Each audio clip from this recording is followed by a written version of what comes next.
फिनेस्टा windows, beautiful and durable designs, installation से maintenance की life long customer service. आपके घर में फिनेस्टा नहीं है तो कॉल कीजिए। Final Fenesta. मेरे पास है प्योर पाव भाजी का मसाला, प्योर पाव भाजी मसाला, पाव भाजी को टेस्टी बना डाला, सबका राजा आल प्योर मसाला। अब छोलिया हो या लोबिया, सफेद चने या काले चने, सबको मजेदार बने। जिस तरीके से राहुल गांधी ने कहा है कि एटम बम तो हमने फोड़ दिया, जब हम हाइड्रोजन बम फोड़ेंगे तो प्रधानमंत्री मुंह दिखाने के काबिल नहीं बचेंगे। उनके इस बयान का क्या मतलब है? और दरअसल आपको बता दें कि रविशंकर प्रसाद, जी हां, जो कि बीजेपी के सांसद हैं और पूर्व मंत्री हैं, उन्होंने कहा कि राहुल गांधी विपक्ष के नेता हैं, लेकिन उनके गैर जिम्मेदाराना बयान लोगों को समझ में नहीं आता है। दरअसल चुनाव का एटम बम और हाइड्रोजन बम से क्या लेना देना है? लेकिन अजय राय, जिन्होंने जोरदार तरीके से प्रधानमंत्री मोदी के खिलाफ चुनाव लड़ा था, वो कहां चूकने वाले थे? वो भी कूद पड़े और उन्होंने भी जोरदार तरीके से राहुल गांधी के बयान का बचाव किया और उन्होंने ये कहा कि बनारस में ही हाइड्रोजन बम फूटेगा। आखिरकार कांग्रेस की क्या रणनीति है? आपको बता दें कि तमाम विपक्ष इस बारे में कह रहा है कि वोट चोरी जो की जा रही है उससे लोगों के आरक्षण का अधिकार छिनेगा, वोट देने का अधिकार छिन जाएगा और ये लोग संविधान को खत्म करना चाहते हैं। दरअसल वोट चोरी का मसला जनता की अदालत में ले जाने का प्रयास विपक्ष कर रहा है, लेकिन उसको इसमें किस हद तक कामयाबी मिलेगी, हम आपके साथ चर्चा करेंगे कि आखिरकार राहुल के बयान का मतलब क्या है और अजय राय ने इसको किस तरीके से तोल दिया है। तो पहले आप देखिए एक पैकेज, एक रिपोर्ट, उसके बाद हम शुरू करेंगे चर्चा।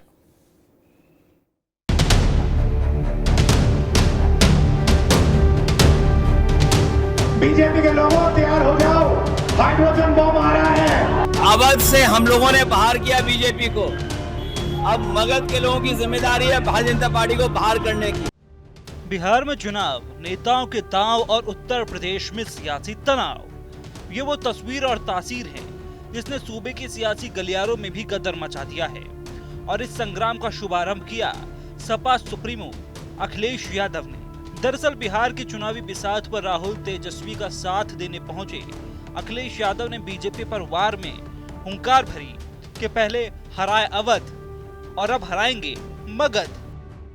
अवध से हम लोगों ने बाहर किया बीजेपी को, अब मगध के लोगों की जिम्मेदारी है भारतीय जनता पार्टी को बाहर करने की। अवध से हटाया है बीजेपी को, मगध से भी बीजेपी हटेगी। अवध की बात और मगध की बिसात पर यह ऐलान देख बीजेपी खेमे से डिप्टी सीएम केशव प्रसाद मौर्य ने भी मोर्चा संभाला और केशव मौर्य ने तंज किया कि बिहार में नितांत असफल वोट अधिकार यात्रा में सपा बहादुर श्री अखिलेश यादव की हालत न 3 में न 13 में जैसी ही रही। जिस पार्टी का बिहार की धरती पर न कोई अतीत है, न वर्तमान और न कोई भविष्य, उनका बिहार से संबंध केवल श्री लालू प्रसाद यादव के परिवार से नातेदारी तक सीमित है।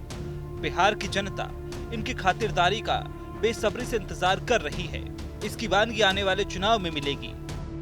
लेकिन विपक्षी तर्कश में तीर यही नहीं रुके, बल्कि इस बार तो बम तक बात पहुंच गई। राहुल गांधी ने कह दिया कि इस बार हाइड्रोजन बम चलाएंगे। वहीं राहुल गांधी के बयान पर कांग्रेस नेता इसका केंद्र वाराणसी बता रहे हैं। एटम बम का नाम सुना आपने? सुना है एटम बम का नाम? उससे बड़ा क्या होता है? उससे बड़ा क्या होता है? एटम बम से बड़ा हाइड्रोजन बम होता है। बीजेपी के लोगों तैयार हो जाओ, हाइड्रोजन बम आ रहा है, हाइड्रोजन बम आ रहा है, तैयार हो जाइए। आपकी जो सच्चाई है, वोट चोरी की सच्चाई है, वो पूरे देश को पता लगने जा रही है। हाइड्रोजन बम की तैयारी राहुल जी ने किया है। मुझे लगता है कि हाइड्रोजन बम तो सबसे बड़ी जगह फटता है। अब आप लोग समझ चुके होंगे कि बनारस में 1 बजे के बाद क्या हुआ, किस तरीके से बेईमानी करके प्रधानमंत्री जीते हैं। तो राहुल गांधी जी का इशारा आप समझ चुके होंगे, पर मेरी उनसे कोई वार्ता नहीं हुई, पर निश्चित तौर से आप समझ चुके होंगे कि उनका इशारा किस तरह लग रहा है। तमाम बयानों पर ताली के बीच अचानक से गाली ने सियासी गलियारों में फिर गदर मचा दिया।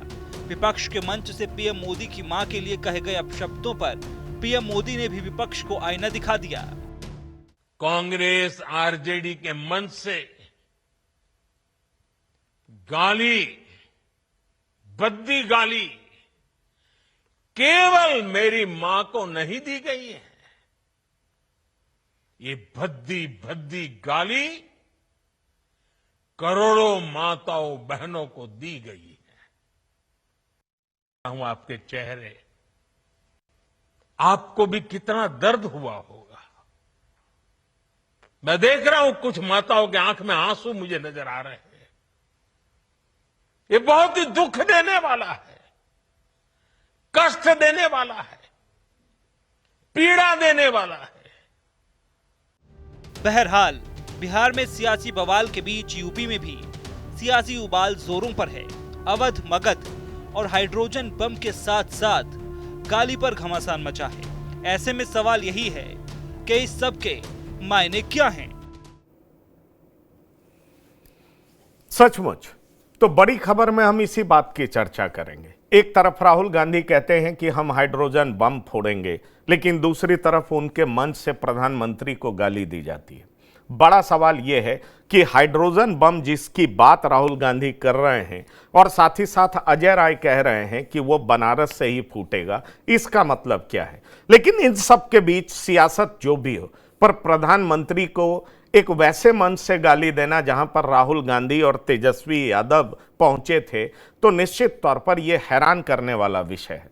पर बड़ा सवाल यह है कि जिस हाइड्रोजन बम की बात कर रहे हैं राहुल गांधी, क्या वाकई बनारस में इसको फोड़ने की तैयारी है? हम इस बारे में समझने का प्रयास करेंगे, लेकिन पहले आपको सुनाते हैं कि हमारे संवाददाता ने अजय राय, जो कि प्रदेश अध्यक्ष हैं उत्तर प्रदेश कांग्रेस के, उन्होंने उनसे क्या बात की और अजय राय ने क्या कुछ कहा है। राहुल गांधी जी की वोट अधिकार यात्रा समाप्त हो गई है और अब राहुल गांधी जी का एक बयान इस समय सुर्खियों में बना हुआ है कि एटम बम फोड़ दिए हैं, अब हाइड्रोजन बम फोड़ेंगे। अब लोग इस बात की चर्चा कर रहे हैं कि हाइड्रोजन बम कैसा होगा, कहां फूटेगा। इस पर बातचीत करने के लिए कांग्रेस के प्रदेश अध्यक्ष अजय राय जी हैं।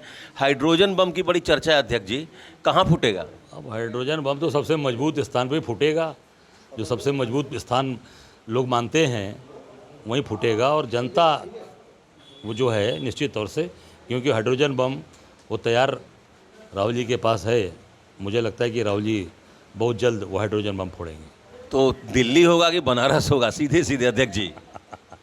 ये देखिए, महादेव की नगरी है, बाबा विश्वनाथ की नगरी। जो भी होगा उन्हीं के आदेश पे, उन्हीं के निर्देश पर और उन्हीं की कृपा से।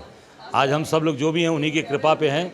बाबा विश्वनाथ की नगरी में जो भी होगा उन्हीं की मर्जी से होगा और निश्चित तौर से जो भी होगा बड़ा कुछ होगा। तो जो हाइड्रोजन बम का जो तार है बनारस के वोट चोरी से जुड़ा हुआ है, जो आप लोग लगातार उठा रहे हैं, ये निश्चित तौर से आप देख सकते हैं उन्होंने जिस तरीके की बात उठाई, पूरे देश के अंदर वोट चोरी हुआ, तो एटम बम कहाँ फटा?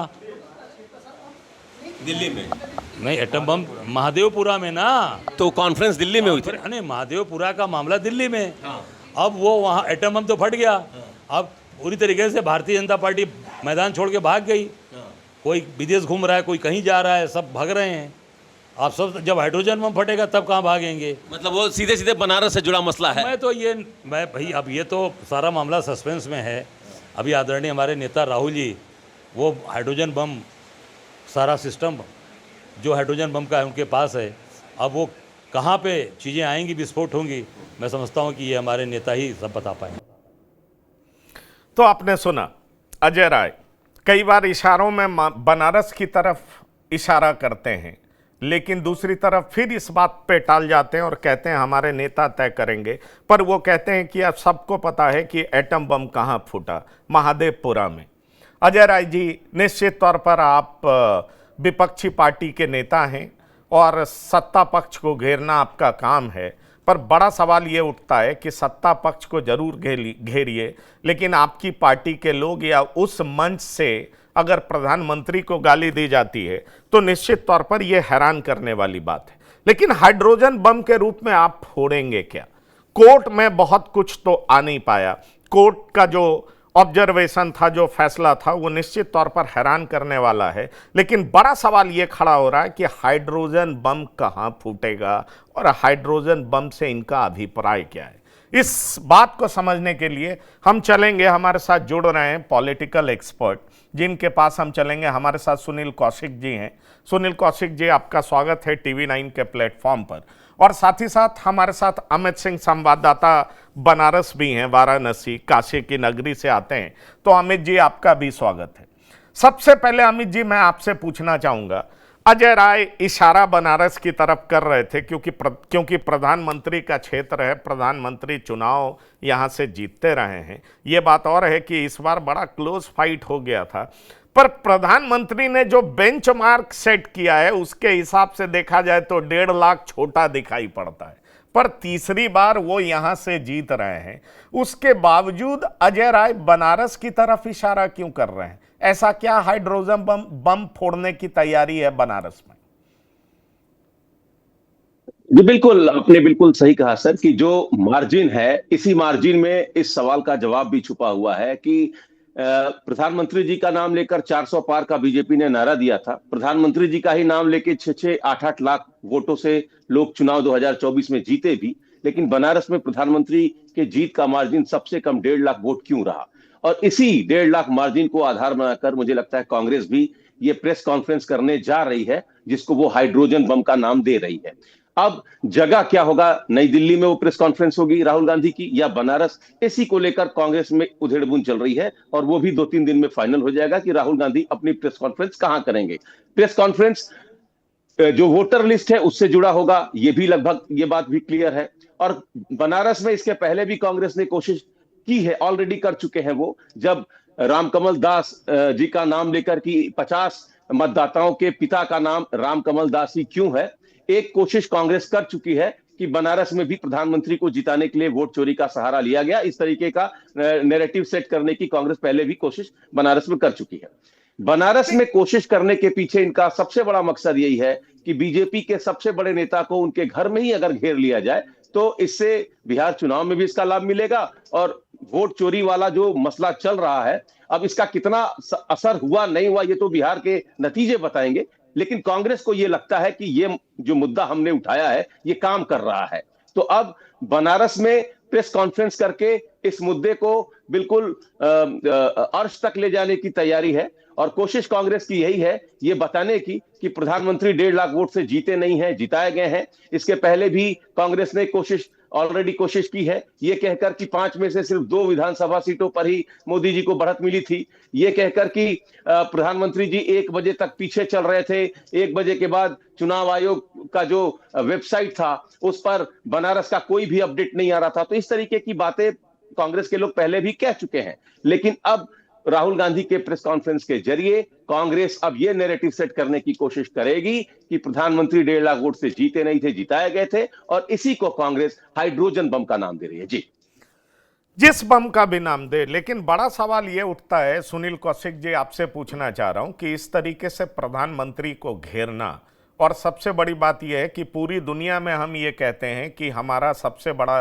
लोकतांत्रिक देश है और फ्री एंड फेयर इलेक्शन हम सालों से करा रहे हैं, इसलिए हमारा सफल लोकतंत्र है।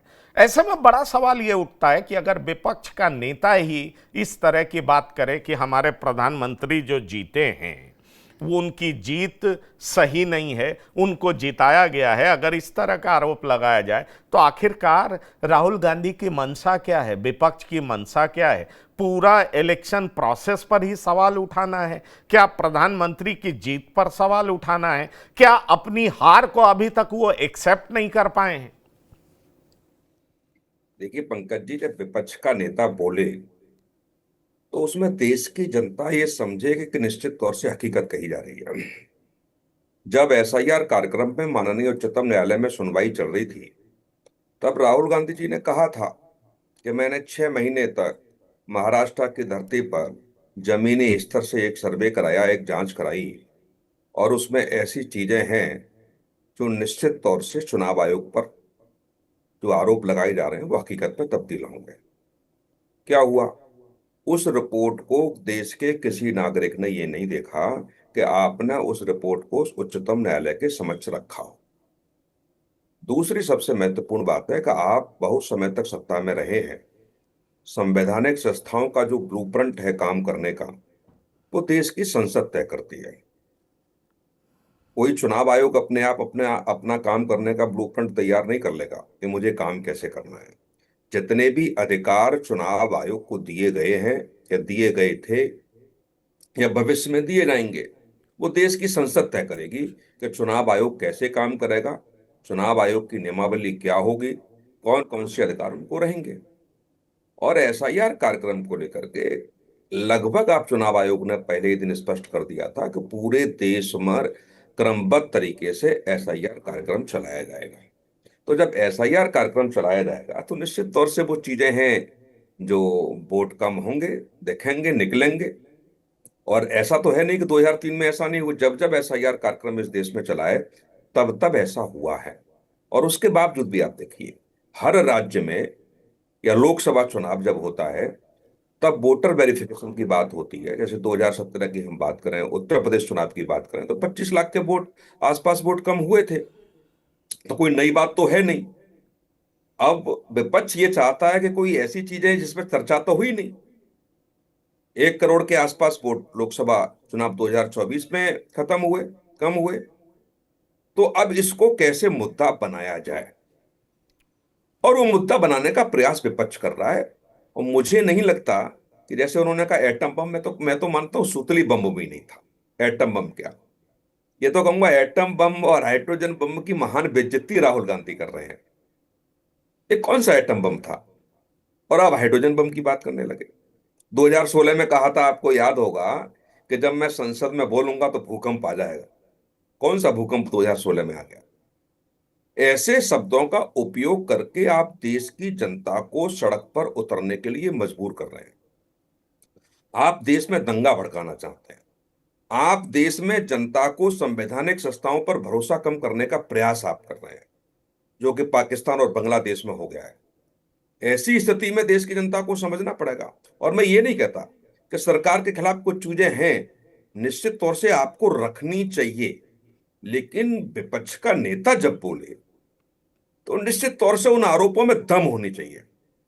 कोई भी प्रदेश अध्यक्ष बोल ले, आपका वाइस प्रेसिडेंट बोल दे, महासचिव बोल दे, बात चलेगी। जब राहुल गांधी बोलते हैं, विपक्ष के आप नेता हैं, और जब आप बोलेंगे तो निश्चित तौर से देश सुनेगा। लेकिन जब बार बार आप ऐसा बोलेंगे तो देश की जनता आप पर भरोसा कैसे करेगी। करोड़ों करोड़ों, ऐसा तो है नहीं कि आपको वोट नहीं दिए गए हैं। आपकी सीटें भी 100 के आसपास आई हैं, सत्ता में भी आप रहे हैं। लेकिन कम से कम में और जनता में जब चर्चा होती है, पान की दुकान पे, चाय की दुकान पे, मार्केट में, तो ये अब भी लोग कहते हैं कि राहुल गांधी पर भरोसा करना थोड़ा सा मुश्किल है।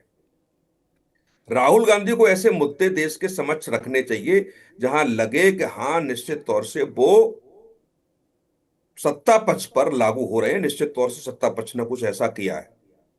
जहां भी उन्होंने अभी आपने देखा होगा, बनारस का आरोप लगाया कि एक घर में 60 से ज्यादा वोट थे, और बड़े नेताओं ने ट्वीट भी कर दिया उसको बिना छानबीन के। देखा तो वो कोई आश्रम की जगह थी और गुरु को पिता मान करके उन्होंने जो वोट बैंक था, वोटर जो है बने। तो कम से कम बड़े नेताओं को, या तो कोई छोटा कार्यकर्ता बड़ा कार्यकर्ता है तो उनको भेजता है, तो कम से कम वेरिफिकेशन तो करा लेना चाहिए। कोई भी, आप देखिए बिहार में भी उन्होंने एक ऐसी लिस्ट भेज दी, एक ही एड्रेस पर 250 से ज्यादा वोट है, और निकला कुछ और कहानी।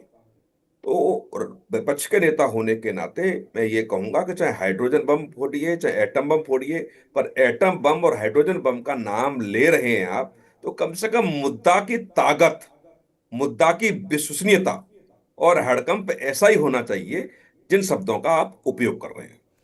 डॉक्टर सुनील कौशिक, मेरा सवाल यह है कि ये कहते हैं ना कि नाम बड़े और दर्शन छोटे, क्या आपको ये लग रहा है कि जिस तरीके से विपक्ष के नेता के तौर पर एक नैरेटिव खड़ा करने का प्रयास किया जा रहा है, ठीक है, कोर्ट में ये बहुत सफल नहीं हो पाए। कोर्ट में कल तो ये भी कह दिया गया कि आधार कार्ड नागरिकता का पुख्ता प्रमाण नहीं है, जो कि विपक्ष के लोग चाहते थे। पर गंभीर सवाल यह उठ रहा है कि राजनीति में, जनता की अदालत में जिस तरीके से ये प्रचारित करने में सफल हो गए और बीजेपी को पूरा बहुमत नहीं मिल पाया कि भाई ये जीतेंगे तो संविधान बदल देंगे, पूरे तरीके से आपके आरक्षण का अधिकार छीन लेंगे, क्या आपको लगता है कि उसी तरह का नैरेटिव खड़ा करके ये बिहार और उत्तर प्रदेश का चुनाव जीत लेंगे? इनका कॉन्फिडेंस इसलिए बढ़ता हुआ नजर आया क्योंकि कोर्ट में जिस तरह की बातें कही जा रही है वो बात अलग है, लेकिन जनता की अदालत में तो ये जोरदार तरीके से बोल रहे हैं। पहले एटम बम का नाम लेते थे, अब हाइड्रोजन बम का नाम ले रहे हैं। मतलब ये है कि ये बताने का प्रयास कर रहे हैं कि हमारे पास बहुत कुछ है और हिंदुस्तान के इलेक्शन प्रोसेस को, चुनाव आयोग को, प्रधानमंत्री को, हम सबको नकली साबित कर देंगे और ये हम बताएंगे कि कैसा अनफेयर इलेक्शन कंडक्ट कराया जाता है, कैसे प्रधानमंत्री की जीत झूठी है। क्या आपको लगता है कि जनता इस बात को बाय करेगी, समझेगी, जिसका प्रयास लगातार विपक्ष करता हुआ दिखाई पड़ रहा है? देखिए, विपक्ष का जवाब तो सत्ता पक्ष देगा कि निश्चित तौर से जो विपक्ष आरोप लगा रहा है उसमें कितनी दम है। लेकिन प्रथम दृष्टया जब लोगों से हम लोग बात करते हैं गली मोहल्ले में चलते हुए लुक्कड़ पर, तो निश्चित तौर से ये बात तो निकल के आती है कि राहुल गांधी जी की बातों में बहुत ज्यादा दम नहीं है। रही जो आपने कहा कि सीटें बहुत कम हुई, भारतीय जनता पार्टी को बहुमत नहीं मिला, बिल्कुल सच बात है। तीसरा टर्न था और तीसरे टर्न में निश्चित तौर से सीटें कम होती ही हैं। जो नेगेटिव गढ़ा गया, मैं बिल्कुल सहमत हूं कि जनता ने कुछ तो समझा ही होगा कि संविधान को बदल देंगे, आरक्षण को बदल देंगे। और कुछ ऐसे लोग होते हैं, 2 से 7% वोट ऐसे होते हैं हर चुनाव में, तो निश्चित तौर से अफवाहों के हिसाब से अंतिम समय तक निर्णय कर पाते हैं। ऐसा उपभोग की स्थिति होती है कि जब वो वोट डालेंगे तो 24 घंटे पहले या 10 घंटे पहले वो अपनी विचारधारा बदल देते हैं और कहते हैं कि नहीं ये चल रहा है हम। और बहुत सारे वोट तो ऐसे होते हैं अंदर जा जाके भी विचार बदल जाते हैं उनके। मैं सहमत हूं इस बात को लेकर, लेकिन देश की जनता ये भी जानना चाहती है कि इसको जो भी आपने चुनाव अब तक जीते क्या वो अनफेयर थे? जो चुनाव अनफेयर है, जिन राज्यों में आपकी सरकार है, आप अपनी राज्यों की सरकार से इस्तीफा दिलवाइए। कई एक अनफेयर चुनाव वहां भी हुए। ये नहीं हो सकता कि उसी चुनाव आयोग ने इलेक्शन कराए हों और जिन राज्यों में आपकी सरकार हो आपके वहां तो बिल्कुल सही है, और जिन राज्यों में भारतीय जनता पार्टी की सरकार है वहां आपके कि नहीं चुनाव आयोग ने ये कर दिया। मैं दिल्ली में था और तमाम जगह चर्चा हो भी रही थी इस बात को लेकर के। 2014 में मोदी जी आते हैं और कहते हैं कि 2014 के बाद सारा कुछ अपने हिसाब से मोदी जी ने करा लिया। 2015 में दिल्ली में आप देखेंगे 67 की 67 सीटें आप पार्टी को आ गई। और जब मुझे याद है बहुत अच्छा कि तमाम सांसदों की और मंत्रियों की फौज दिल्ली के चुनाव में भारतीय जनता पार्टी ने और आरएसएस ने लगाई थी। गली गली में भारतीय जनता पार्टी के आरएसएस के कार्यकर्ता थे। आप पार्टी को 67 सीटें। दोबारा चुनाव 2020 में होता है, वहां भी भारतीय जनता पार्टी नहीं जीत पाती है। तो ऐसी स्थिति में कहना थोड़ा सा बेईमानी लगती है। और दूसरी बात, जो भी चुनावी प्रक्रिया है, हर व्यक्ति, बूथ लेवल का व्यक्ति ये समझता है कि चुनाव आयोग का सिस्टम जो है, निश्चित तौर से वोट कटते हैं, जुड़ते हैं, उसके बाद 30 से 45 दिन का समय दिया जाता है कि जिसके वोट कटे हैं वो जाकर के फॉर्म 7 भरे। और बीएलए, बूथ लेवल एजेंट, जो पार्टियों के होते हैं, वो इस बात की शिकायत दर्ज कराएं क्या कोई वोट ऐसे हैं जो रहते हुए भी कट गए, या ऐसे वोट हैं जो रह नहीं रहे, उनके वोट बढ़ा दिए गए हैं। यदि एक बूथ पर 10 से 12 पार्टियों के एजेंट वहां काम कर रहे हों, और कितना वोट बढ़ेगा? 10 से 12% वोट बढ़ता है 5 साल चुनाव के बाद। मुश्किल से एक बूथ लेवल एजेंट के शिकायत में 4 से 5 वोट आते हों, और 4 से 5 वोट की समीक्षा यदि वो 30 से 45 दिन में न कर पाए तो दुर्भाग्य है इस देश का कि बीएलए का कोई मतलब ही नहीं रह जाता।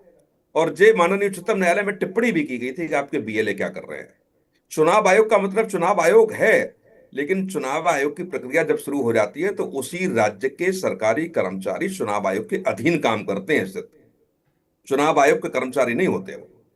आप ट्रांसफर नहीं करेंगे, नई पोस्टिंग आप नहीं करेंगे, यदि उनके खिलाफ शिकायत होगी तो राज्य सरकार नहीं, चुनाव आयोग एक्शन लेगा, ये अलग बात है। लेकिन वो भी बीएलए भी, जहां बीएलओ भी मैं समझता हूं को निश्चित तौर से वो आसपास के माहौल से प्रभावित होते होंगे कि वोट बढ़ाने में, काटने में निश्चित तौर से उनकी भूमिका होती होगी और किसी न किसी पार्टी के प्रति उनकी वफादारी होती होगी, कुछ परसेंट होती होगी। लेकिन यदि उसके बाद समय न दिया गया तो मैं मान सकता हूं बेईमानी है। या 30 से 45 दिन इस बात के लिए दिए जा रहे हैं कि किसी भी बूथ पर वोट घटाए बढ़ाए बेईमानी हुई है तो रिटर्न में चुनाव आयोग को उसकी शिकायत की जाए, और उसके बाद 30 दिन का समय चुनाव आयोग और देता है कि उनकी एप्लीकेशन पर कार्रवाई क्या हुई। तो ये थोड़ा सा मुझे लगता है कि ये जो मुद्दा चुनाव विपक्ष बनाने जा रहा है उससे जनता देश की तो सहमत नहीं होगी। जब मैं एक छोटा सा आंसर अमित सिंह आपसे चाहूंगा, क्या आपको लग रहा है कि अजय राय इतने कॉन्फिडेंट हैं 1.5 लाख से चुनाव हारे, उसके बाद उनका कॉन्फिडेंस इस कदर से बढ़ चुका है कि प्रधानमंत्री के खिलाफ वो जीतने की उम्मीद लगाए बैठे हैं? क्योंकि हाइड्रोजन बम कहाँ फूटेगा, इशारा तो बनारस की ओर है। और आपने कहा भी कि बनारस में कैसे जीत हुई, 1 बजे की चर्चा आपने की। बड़ा सवाल ये उठता है कि ठीक है, जीत और हार कैसे हुई इसकी समीक्षा करने का उनको बहुत ज़्यादा वक्त मिला, लेकिन प्रधानमंत्री को गाली दी गई, इसको लेकर के बनारस की जनता क्या सोचती है? क्या आपने अजय राय से ये पूछा कि प्रधानमंत्री को गाली दिया जाना कहां तक जायज है लोकतंत्र में? और चीजों के लिए आप चुनाव आयोग को गलत ठहरा रहे हैं, चलिए वो भी पूरे तरीके से जायज नहीं कहा जा सकता, लेकिन लोकतंत्र में आप सवाल उठा सकते हैं अगर आपको शक और शुबा है तो। लेकिन प्रधानमंत्री को गाली देना, उसको लेकर के उत्तर प्रदेश की कांग्रेस क्या सोचती है? अजय राय क्या सोचते हैं? ये सवाल हमने उनसे किया था सर, कि जिस तरीके से बिहार में राहुल गांधी और कांग्रेस के बड़े नेता, आरजेडी के बड़े नेता की उपस्थिति में प्रधानमंत्री के खिलाफ, उनकी स्वर्गीय माता जी के खिलाफ जिस तरीके से अपशब्द और गालियों का प्रयोग किया गया, ये कहां तक उचित था? इस पर उनका जवाब था कि नहीं, ये दुर्भाग्यपूर्ण था, ये गलत था, उस आदमी के खिलाफ कार्रवाई होनी भी चाहिए। लेकिन साथ ही साथ वो एक और चीज जोड़ देते हैं अजय राय, कि बिल्कुल यही वाकया हमारे एक नेता के साथ भी हुआ। वो अपने प्रवक्ता सुरेंद्र जी की बात कर रहे थे, बीजेपी के एक प्रवक्ता ने उनको भी गाली दी थी। इस पर बीजेपी के लोगों ने क्या किया, प्रधानमंत्री के तमाम वो भाषणों का और बयानों का उल्लेख करने लगे। तो सीधे सीधे तो उन्होंने ये नहीं कहा, लेकिन एक तरीके से इसको बाईपास करते हुए ये जरूर कहा कि प्रधानमंत्री जी की माता जी को गाली देना दुर्भाग्यपूर्ण था, हम इसका विरोध करते, कंडेम करते हैं, उसके खिलाफ कार्रवाई भी हुई। लेकिन साथ में वो ये भी जोड़ देते हैं कि बीजेपी के सीनियर लीडर पर आपने क्या कार्रवाई की जब उन्होंने कांग्रेस के एक बड़े नेता को गाली दी। जो दूसरा सवाल आपने किया सर, वो बहुत महत्वपूर्ण है कि क्या वाकई अजय राय को ये लगता है कि वो 7 राउंड आगे थे, 1 बजे के बाद उनको हराया गया? हमने ये सवाल पूर्वांचल के एक बड़े कांग्रेस नेता से पूछा कि अगर वोट चोरी करके ही बीजेपी को जीतना था तो प्रधानमंत्री का मार्जिन 1.5 लाख वोट क्यों है? वो भी 6-7 लाख वोट से चुनाव जीतते अगर उनको वोट चोरी करके ही जीतना था। इस पर उन्होंने ऑफ द रिकॉर्ड हमसे कहा कि जब पुलवामा मुद्दा बन सकता है, पुलवामा से बीजेपी इमोशंस पैदा कर सकती है, तो हम भी वोट चोरी से ये काम कर सकते हैं। कांग्रेस को भी ये पता है कि चुनाव खत्म हुए, सरकार बने, लंबा अरसा बीत चुका है, बहुत कुछ इस मामले में दम है नहीं, लेकिन वो एक इमोशनल कार्ड खेल रहे हैं। इसका इंपैक्ट वो बिहार में चाहते हैं, इसका इंपैक्ट वो पंचायत चुनाव उत्तर प्रदेश में चाहते हैं। और अगर बिहार में ये सफल हो जाता है तो मुझे लगता है सर कि बड़े पैमाने पर फिर वो वोट चोरी को एक बड़ा मुद्दा बनाकर, एक जिस तरीके से वोट अधिकार यात्रा राहुल गांधी ने निकाली, पूरे देश में फिर एक माहौल बनाने की कोशिश करेंगे। तो ये शुद्ध रूप से इमोशनल कार्ड है, और कांग्रेस के नेता भी ये जानते हैं कि जो आरोप वो लगा रहे हैं उन आरोपों में दम नहीं है। अगर दम होता तो 240 क्यों, फिर जो बीजेपी 400 पार की बात कर ही रही थी, और अगर वोट चोरी करके ही उनको चुनाव जीतना था तो 400 पार आराम से वो कर सकते थे। उत्तर प्रदेश में उनको दूसरे नंबर पर नहीं, पहले नंबर पर थे। आप बड़ी बात कर रहे हैं अमित सिंह, आप बड़ी बात कर रहे हैं। बड़ा सवाल यही है कि अगर वोट चोरी करना होता तो फिर बीजेपी को मेजॉरिटी क्यों नहीं मिलता, और इतने मजबूत लोकतांत्रिक देश में क्या वोट की चोरी हो सकती है? सवाल यह उठता है कि जब कांग्रेस सत्ता में थी तो बूथ कैप्चरिंग की घटनाएं बहुत होती थी, और उस समय यह चर्चा बहुत जोरों पर होती थी, ताकतवर लोग बूथ लूट लेते थे। लेकिन अब बड़ा सवाल यह है कि क्या अभी बूथ कैप्चरिंग हो सकता है? तो अब नहीं के बराबर ऐसी घटनाएं सुनने को मिलती हैं। पहले इलेक्शन का मतलब है कि कई लोगों की हत्याएं होती थी, गोलीबारी होती थी, ताकतवर लोग बूथ पे गोलीबारी करते थे, लेकिन अब ऐसी घटना नहीं होती है और इसीलिए ये कहा जाता है कि भारत का लोकतंत्र बहुत मजबूत है। ऐसे में विपक्ष का ये नैरेटिव कहां तक खड़ा हो पाएगा और विपक्ष इसको लेकर के किस तरीके से इमोशनल कार्ड खेलेगा, ये आने वाला वक्त बताएगा। क्योंकि पुलवामा का मामला कुछ और था, वो राष्ट्रीयता से जुड़ा हुआ मामला था, वो इमोशनल फीलिंग जनरेट कर रहा था। क्या वोट चोरी का मसला जो देश के भीतर हो रहा है, क्या ये इमोशनल कार्ड के रूप में इस्तेमाल हो सकता है? मुझे लगता है ये समय के गर्भ में छिपा हुआ है। आने वाला समय बता देगा, बिहार का परिणाम बता देगा। लेकिन बड़ा सवाल ये है कि विपक्ष जिस नैरेटिव को खड़ा करना चाह रहा है उसमें वो किस हद तक कामयाब होगा। लगातार हमारी नजर बनी रहेगी। डॉक्टर सुनील कौशिक और अमित सिंह, आप दोनों हमारे इस प्रोग्राम में आए, आपका बहुत बहुत धन्यवाद और शुक्रिया। Fenesta windows, beautiful and durable designs, installation से मेंटेनेंस की लाइफ लॉन्ग कस्टमर सर्विस। आपके घर में फिनिस्टा नहीं है तो कॉल कीजिए। Final Fenesta. मेरे पास है प्योर पाव भाजी का मसाला, प्योर पाव भाजी मसाला, पाव भाजी को टेस्टी बना डाला, सबका राजा ऑल प्योर मसाला। अब छोलिया हो या लोबिया, सफेद चने या काले चने, सब कुछ मजेदार बने। MDH